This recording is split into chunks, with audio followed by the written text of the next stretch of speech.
Hey there, viewers, and welcome back to the Self-Made Auto Channel. Mr. Miata is back, and ever since I put front brakes on it, it doesn't run. That's not what he told me, but this is one we recently did some front brakes on a week or so ago, and evidently the car quit running. I'd been running fine, went to get in it to leave work or school or something like that, and it won't start, just cranks over. Got it towed here. It is the weekend. I hate working on the weekends, but we got to find out what's going on with it, so I thought I'd bring you along. So I haven't really done anything at this point other than push it in the shop, pick it up in the air so we can actually work on it, and crank it over. It sounds relatively normal, I guess, when I crank over. It doesn't smell like gas or anything.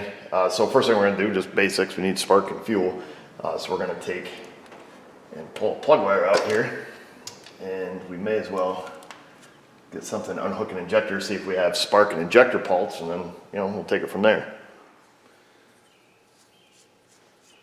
Take our spark tester, click that little guy in there,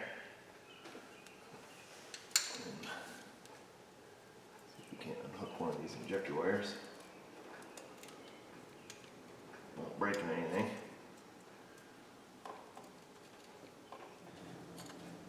Winner, finally got it off. Let's see. Oh, that's handy, isn't it? There you go. Okay, fit.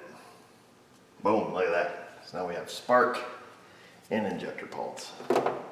And the hood is aluminum, so we can't stick our light there. We'll crank the little guy over. Now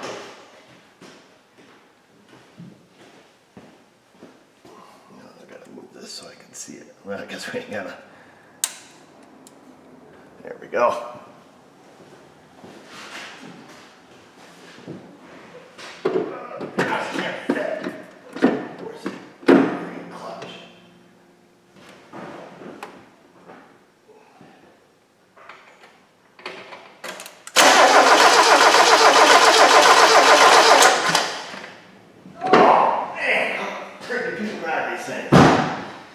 Alright, so we have no spark and no injector pulse.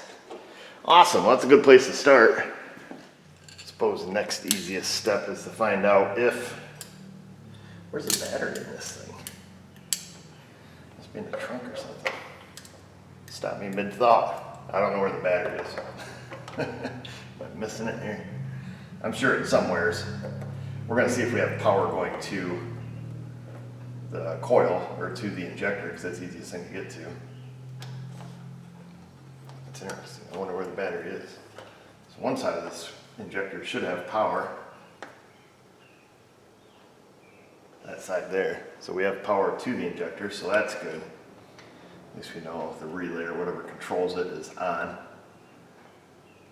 Stick this back in there. Oops. Let's go the other way, I guess. There we go. Well, that's something.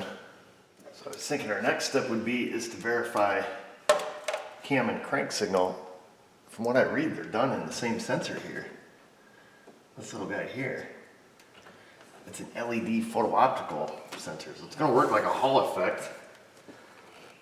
It should have power and ground and 2 signal wires. So I guess with that being said, it would be impossible to do a cam-crank correlation because they run off the same sensor. We should make sure it works. We should have power and ground here. See if it's these two. It's pins 3 and 4. Alright, so it appears that we have power and ground. So the other 2 wires, looks like a white and maybe a white with a blue stripe, are going to be our cam and crank signal, or our crank signal and our number 1 cylinder identifier. See if we can't just back probe these. See if we have signal coming out of them. Should be just a square wave signal. So let me get hooked up to that so we can see if we have signal.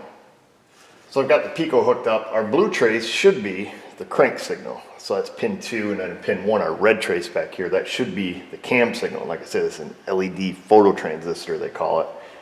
It should be the same type of signal we see with a regular Hall effect type sensor, 0 to 5 volts, square wave. I'll bring the Pico up on the screen. Let me flick the key on. key is on, and we can see I have good connection. Let me just separate these here a little bit for you. So both of them are at 5 volts, and that indicates to me that we are probed in correctly. And when we crank it over, we should see, you know, a nice square signal. Again, blue's crank. Let me crank it over here for us.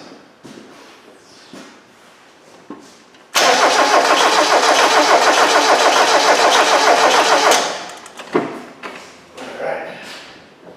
Let's see what we have. Well, bam. So, let's enhance. Enhance. It appears we have our number 1 trigger. I guess that's what they're calling it. Let me look on the paperwork here. That doesn't say. I believe they call that like the number 1 cylinder identifier or something. So it appears we have cam signal, but we have no crank signal. And we have power and ground going to it, obviously. So that's it. I guess we're done. So according to service data, the cam signal should put out over 2 hertz when cranking, and this one is running at 3.3. We'll make the call. And the call is going to be a crank/cam sensor. Pretty simple. Don't know how hard it is to change. Let's see if I can locate one. Maybe we can get one for Monday or the beginning of the week and get this little guy back on the road.